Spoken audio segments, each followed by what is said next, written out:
All right, welcome to NCSA Live. For those of you joining us for the first time, my name is Kyle Winters, recruiting manager here at NCSA, and I am joined yet again by the always fantastic senior recruiting coordinator, Danny Koenig. Danny, Happy New Year. This is our first time getting to do this this year, which is good. I feel like we wish the viewers a Happy New Year every year, but you know what? I feel that kind of renewed sense yet still lingering a little bit. So yeah, Happy New Year's. Happy to be here. It feels like it's just the first time. Well, it is the first time for me being back. So That's right. Happy New Year's for me. Danny was here last week. He's back in mid-season form, as it were. And last week it sounded like you guys talked a little bit about scholarships, which I know is not a very broad topic. There's not a lot that goes into scholarships. Just kidding, obviously.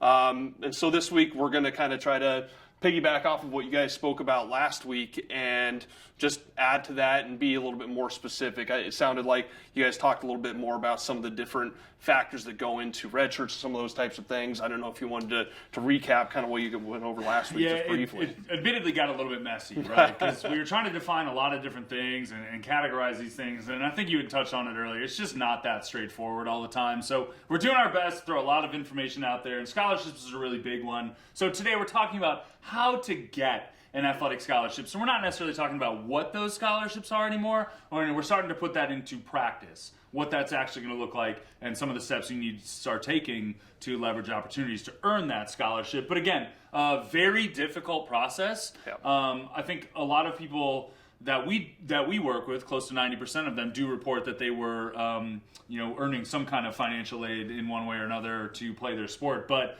it's a long journey to get there. Yeah, just to even get the opportunity to play a sport at the collegiate level in the first place is a huge undertaking. And we can look at some of the NCAA numbers on probabilities of student athletes going on to play in college at all, and that doesn't have anything to do with scholarships. And we can look at sports like baseball, where it's 7% of high school baseball players. We can look at basketball, which is pretty similar. Women's basketball is around like 5%. Softball's around like 3 or 4%. Men's wrestling is 3% of high school athletes go on to wrestle at the collegiate level. And that's not even counting or eliminating the ones that didn't get a scholarship to be athletes at that next level. So there's a lot that goes into it, and hopefully we can talk to you guys a little bit more about achieving that goal of using your sport, using your son or daughter's high school sport to get some of their school paid for as well, because college is expensive, and Correct. Why not use a sport to get some school paid for? That's right. So today we're going to cover the college divisions that offer athletic scholarship, and then just generally how many scholarships are offered there, because again, that's going to vary by sport, by division level. We also need to cover eligibility, which is something that we've talked a little bit about before. So we're going to bring that in, really what that means in terms of earning that scholarship. And then the scholarship timeline, kind of the bread and butter and what you can expect through this to ensure that you're pacing well to earn that scholarship. So we're going to talk official visits, we're going to talk about the contact period, and then what ultimately results in signing day, when you actually put pen to paper and get that scholarship accomplished. So let's come back to the divisions that offer scholarships. Can you give us a brief? Yeah, I'll jump in. And just to mention, if you guys have any questions, whether it's about scholarships or anything else, please make sure to drop them in there. We're on Facebook, YouTube, and Twitter. Put any comments in there, whether it's about our topic or anything else. We'll answer them at the end. But to continue on your point, as far as like divisions that have scholarships in the first place. So probably most everyone's familiar with there being Division I, Division II, Division III. There are some other different assortments that we can go along with as well. But as far as athletic scholarships go, athletic scholarships are only offered at the Division I and Division II level. For NCAA. For the NCAA, exactly. The reason we say for the NCAA is there are junior colleges that offer scholarships as well, in addition to the NAIA, which is the National Association of Intercollegiate Athletics, which is a completely different governing body that also offers scholarships to student athletes. So that was a lot. That was a mouthful, but that's really the key. You got to focus on Division I, Division II for athletic scholarships. But for most sports, probably the good starting point is just having good grades in the first place to help out with academic scholarships in addition to the athletic scholarships. Correct. And I guess to bring some clarity to your original point, the only place you would not be able to get an athletic scholarship is Division III NCAA. Correct. That being said, student athletes who go to Division III schools can still earn scholarships from that school. They just won't be listed as an athletic scholarship. There'll be academic scholarships, merit-based scholarships. That being said, coaches do still recruit at the Division III level. So it's not as though you can just go to a Division III school and I'm going to try out for the team and try to make the team as you would in high school. Correct. Still a recruiting process that goes along with it. So those are really the main keys. Like Danny said, the number of scholarships per school, per sport, they're going to vary. It's going to vary based on whether or not the school and program is fully funded. Different sports have obviously different scholarship levels. Like Division I baseball has 11.7 scholarships. Swimming has 9.9 for men, 9.9 for women. Right.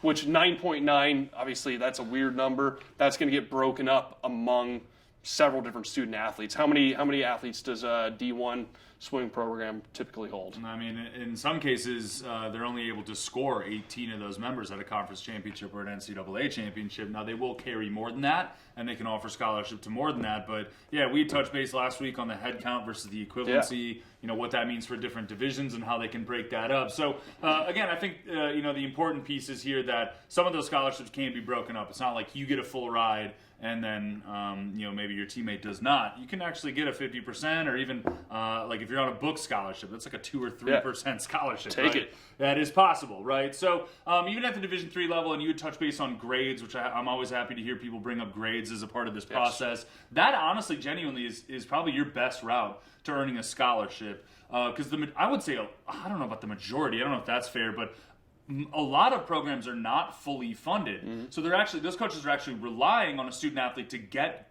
a merit award based on good grades and good test scores, which actually then makes them more likely to offer you an athletic scholarship. That's less money out of their pocket, right? So grades are important, and at the Division III level, that is where you're going to earn that scholarship, a merit award. Absolutely, yeah. I mean, there's really only 3 sports that we can point out that offer just a full ride athletic scholarship. It's football, women's volleyball, and I guess men's and women's basketball, so technically 4 sports. Right. Those are really the only sports where you're going to receive a full athletic scholarship. Myself, I had a full ride scholarship to the University of New Mexico to play baseball, but the majority of it was academic-based scholarship because I was getting recruited and I had decent enough grades. They were able to stack them and offer them both to me kind of as a full scholarship. Sure. All in one. Yeah, so in terms of, going through each scholarships by sport, by division level, I mean, it's not a very efficient way to go about that verbally, number one, and number two. Check the website. Yeah, just check the website. You need a visual representation for that. Of course, it's going to apply to your situation specifically, but know that there's a lot of different situations, and we're not just talking about, an LSU player that's on full ride, right? That is a very rare instance. So a lot of different ways to go about that, the different division levels. Again, the only one that does not offer an actual athletic scholarship is Division III, but there are options there as well. So let's talk a little bit about eligibility, which is something that doesn't get brought up a lot. Are you eligible to earn that scholarship? Hopefully it doesn't come up for most people. Let's hope. Hopefully eligibility is never a concern within your recruiting process. Again, that's going to go back to your grades. Yeah, just enough to check that box, right? And that will be a concern. That's something that a college coach is going to help you with. But in very general terms, for the NCAA as an institution, they're looking at a 2.3 GPA,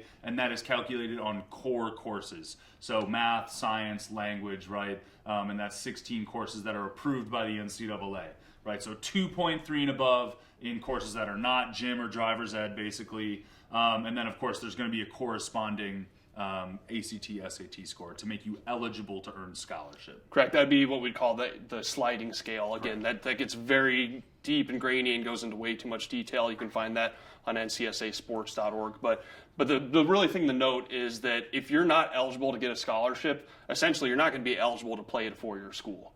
You're going to have to go to a 2-year school or potentially go another route with like an NAIA school. If you're not eligible to receive a scholarship, generally speaking, you're probably not going to be eligible to play at a 4-year school. Sure. So keep your grades up. It's really as simple as that. The other ways the eligibility would come into play would be losing your amateur status, which rarely happens. Just don't take any money to play while you're in high school. It's pretty simple, pretty easy. Those are really the biggest factors that anyone would have to worry about. So keep your grades up and you should be fine. Sure, and a college coach is going to help you with that. They're going to be a good liaison between you and admissions, and they'll know the rules on that as well. So check out the website for scholarships and eligibility stuff, and then, just communicate effectively with your guidance office to make sure you're on pace for that type of stuff. So let's get to the bread and butter of this one. We're talking timeline for athletic scholarships, because I think it's very fancy and it's fun to talk about. Seventh graders that get offered. That is so rare. That's a reason why that's a news topic, because it really just doesn't happen, right? And if you're playing at a pretty high level and you start to hear about these kids getting offered, it is possible, right? But a lot of that stuff is very, very unofficial until a certain point. So I think what we need to talk about for the very vast majority is a realistic timeline for your scholarship movements here. So a couple things that we need to keep in mind, all right? I guess number one, what coaches are centered around is the contact period. Yep. Let's start there, right? There's an official contact period that starts, again, it depends on division level sport, but that's really something that college coaches are focused on, and I think we could kind of count that as the starting place for the scholarship timeline. Is that fair? For the most part, yeah, I would say that's a good place to start. Again, there's outliers with this, like football. It's a little bit different in that student athletes can have a little bit more specific if they contact if they initiate it. Baseball, basketball, very similar. So again, we can't necessarily say this is a blanket statement for all sports, but generally speaking, for most student athletes, most of your recruiting, as far as like actual contact goes, is going to come along with these contact dates. That being said, there's a lot of work going up to that. So what we don't want you guys to take away from this is that these contact dates are when recruiting actually starts. This is when contact starts. There's a lot of lead up to that process. So Sure. The two main ones that really stand out for the majority of sports are going to be initially June 15th.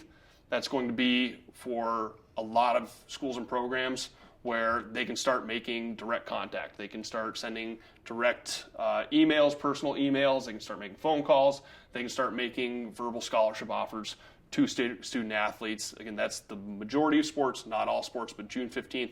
That was updated, about a year and a half ago or so? Yeah. That was a new rule that came into place, and that's something to just keep on your mind. It does change. The NCAA updates those on a pretty regular basis. So June 15th, after sophomore year, is when a lot of that contact can actually start. Sure. So in general, if you think about it, it'd be the summer before your junior year. You need to have your ducks in a row.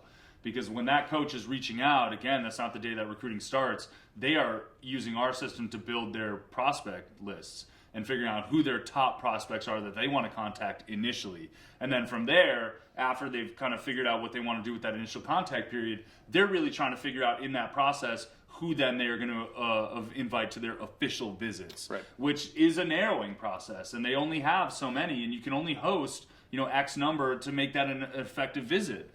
To really, not tax the team in terms of resources you have. I mean, you can't just bring 100 kids in on an official visit. They only have so much money they can use for official visits. Correct. So, that's kind of the next step once they figure out, based on that contact period, who their top prospects are, and then they're going through the process to figure out who they want to basically offer that official visit to. So for the most part, Division I, you get 5 recruiting visits. Division II and less, you get more than that, but you're only able to go to a school once. NAIA is kind of the Wild West. Wild West. You can actually practice with the team. You can go back there twice, and you can do that as many times as you want. So a little bit of a different story. So again, you want to be on prospect lists and take necessary steps before the summer, prior to your junior year, to make sure that you're communicating your interest effectively to your top schools in hopes of receiving contact on or around whenever it's permissible. Yeah, it's not as though those college coaches are going to get to June 15th and all of a sudden take off their blinders. Oh, now I'm looking at this class. They're going to know who they're looking at. And to elaborate a little bit more on what an official visit is, an official visit is going to be when a college coach essentially pays for you to come out and visit the school. They're going to pay for your flight, typically. They're going to pay for your meals. They're going to pay for you to stay there. You're going to stay with the team, with some players from the team. It's going to be much more official. Again, you only get one of those per school. You get 5 total for Division I.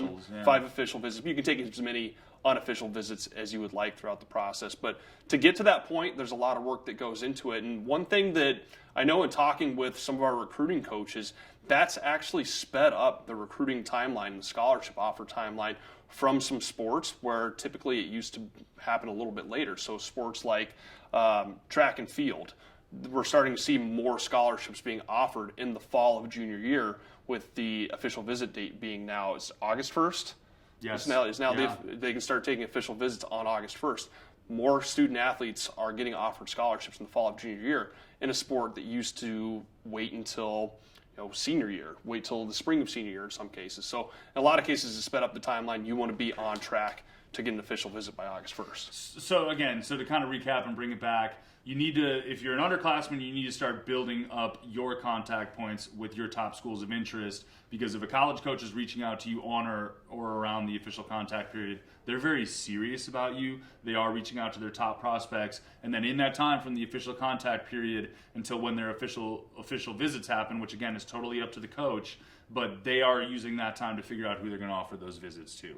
So again, that's when things really start to move, and your goal initially needs to be one of the recipients of an offer for an official visit, which again is very, very limited. Yeah. I think as a coach, I was reaching out to my top 60 prospects on the contact period. I would typically set up maybe 3 to 4 official visit weekends. I had those set up for the fall. I knew when they were. I was lining those up in conjunction with what some of the things were going on campus, whether it was a football game, basketball game, maybe a junior day, to tie in some of the other pieces that the campus was able to offer.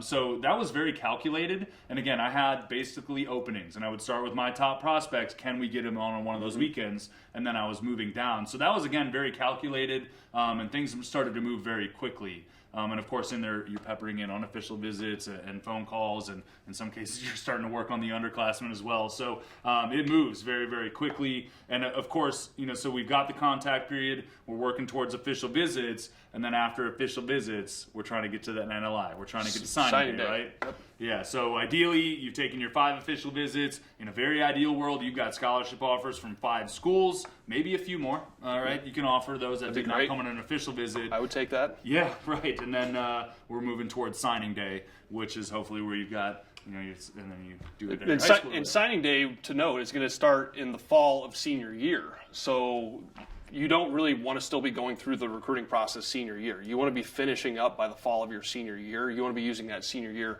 as a victory lap. So essentially it breaks the recruiting process down into 3 years, not 4. Most student athletes, you want to be over by the spring of your senior year, yes. and you're just able to enjoy your senior year. Sure, let that senioritis settle in, so, right? Yeah, don't wait. Don't wait till senior year. Sure. So basically, as a general recap, the only place you would not be able to receive an athletic award is from Division III NCAA, although there are opportunities for academic money from a Division III. Same would go for any of the other divisions where you can get money for your academics, to which a coach can add athletic scholarship. Beyond that, you need to be aware of the contact dates. You need to be aware of official visit time period, and communicate that effectively with college coaches. Right, so positioning yourself to be receiving contact from your first, your top schools of interest, figuring out with that college coach, are you going to be offered that official visit, and then from there, if you've been on an official visit, starting to leverage some opportunities to earn that scholarship offer, which is something that we're going to talk about next week. I think in practice. Teaser. Yeah, I mean, in practice, when you're sitting there in a coach's office, mom, dad, yourself, as a student athlete, head coach is right there, what to expect from that. Or when that offer is going to actually come. So that's a little bit more about scholarships. Sorry, I wasn't able to be contained in one talk, but this is going to be an ongoing one here for. It's like trying to compress 4 years into a 15-minute conversation. We're doing our best. It's not easy to do, but to get to some of your guys' questions. Adam asked about how many scholarships do college baseball teams get, D1 and D2. Like I mentioned before, D1 baseball 11.7. D2, I want to say, is something like 7.4, 7.7. I don't know the number off the top of my head, but again, you can go on the website, ncsasports.org. It's listed in there for you. You'll have that information. Antoinette asked a really good question about international cross-country and track scholarships, and we can really probably apply this to international sports in general and how that's going to work for scholarships, because obviously it's a completely different process for a lot of those student athletes being in a foreign country, if you want to elaborate on that. Yeah, definitely, and you don't have the benefit of being able to visit these schools whenever you want, necessarily get on the horn with the college coach. You might be dealing with the time change. So in general, the recruiting process is going to be the same, but where it gets a little bit hairy for college coaches is that admissions and financial aid can change a little bit for foreign student athletes. So I just think the best practice is, again, identify those programs early, open lines of communication with those coaches as soon as you can to kind of figure out what they can do to help you. Because, again, that's very institutionally based on an individual basis where there is no one blanket statement that's going to cover everybody. So, again, NCSA has been really, really helpful for the international students looking to come to the States, whether you're from Canada, Europe, whatever. We're working with them on a daily basis. And if you need some additional help with that, reach out to me directly. I'd be happy to speak with you guys about that. Yeah, Fabulous Carter, I think that's the name that's listed in here, kind of builds off that. How about the foreigner that moved in the USA and was playing basketball in his previous country? Very much similar. You're going to need to try and get some recognition. You're going to need to try to get on college coaches' radars because they probably didn't see you previous to living here in the U.S. Sophia asks a really good question about combines. We can probably include camps, combines, showcases, a lot of these all together in the same bucket as they all serve a pretty similar process. And just asking about should they do them, when, how should they train for them, and she's specifically asking for soccer. So soccer, that's probably going to be a little bit more ID camps is what they're going to call them. I don't know specifically of any combines for soccer, though it could exist, but they can be good. What I would say is you don't want to put all your eggs in that basket, and this can go for every sport. You don't want to go out to just ID camps or soccer camps or college camps or showcases and just hope that just by going out to those, I'm going to get recruited. Has happened before, probably will happen again. That being said, there might be 100 players, 200 players out at a soccer ID camp. What if your son has a bad day? What if those coaches don't even know who he is beforehand? It doesn't mean he's going to get seen at that showcase or at that combine is really kind of what I'm driving at. Sure.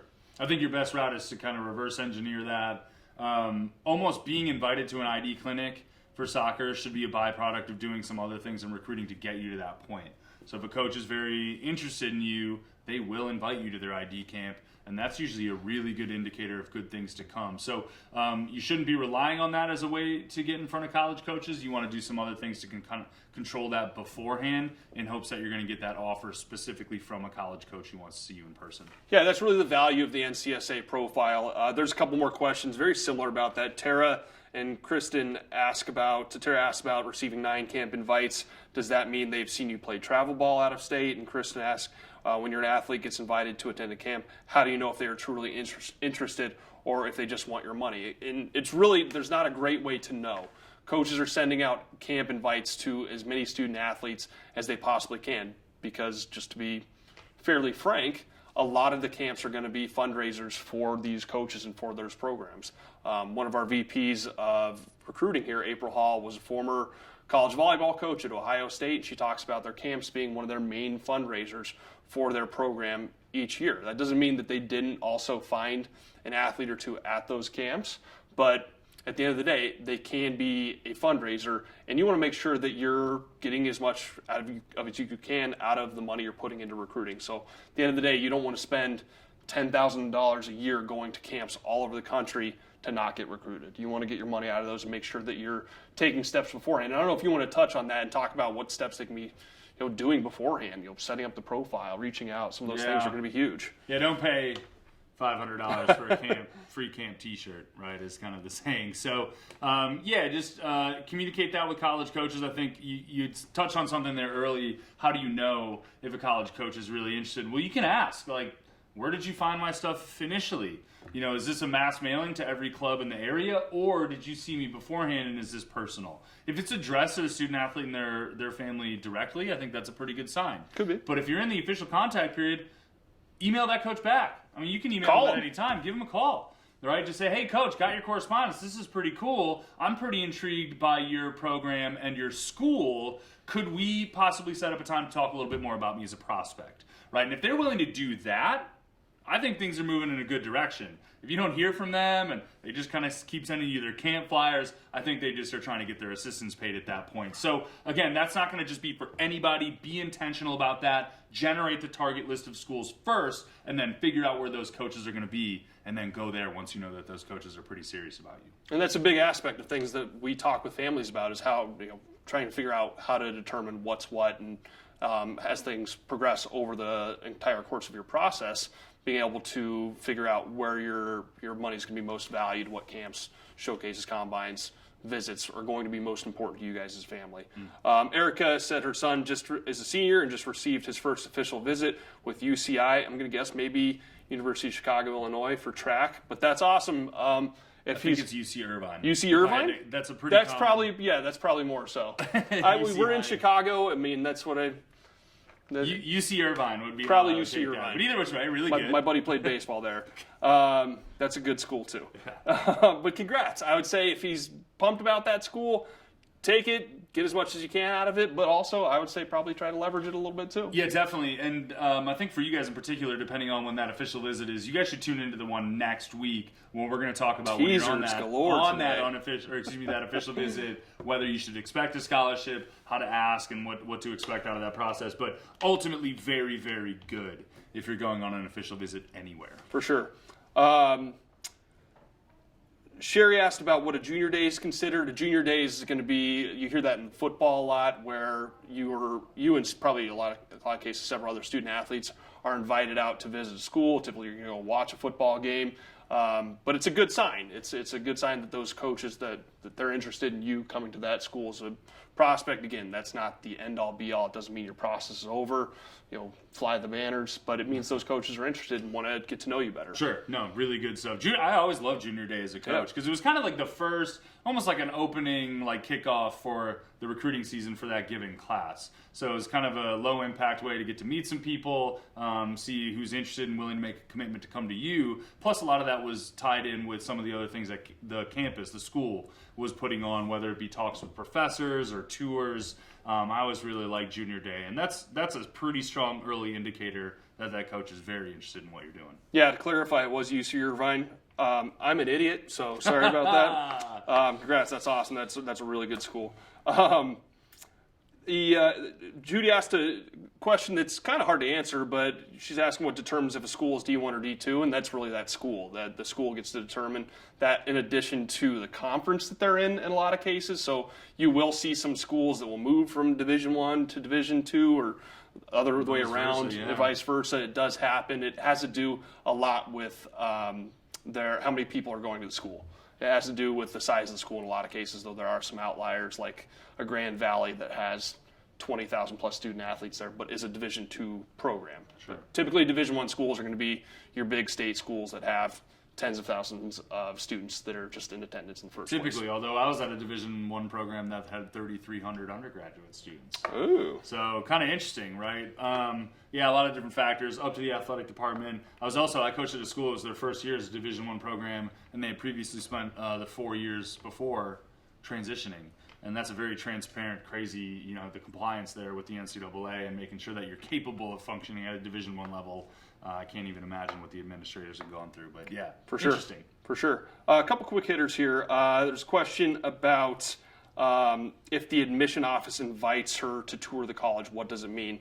Nadine, so for that case, it doesn't necessarily mean anything as far as recruiting goes. It doesn't mean that they're recruiting her as a student athlete.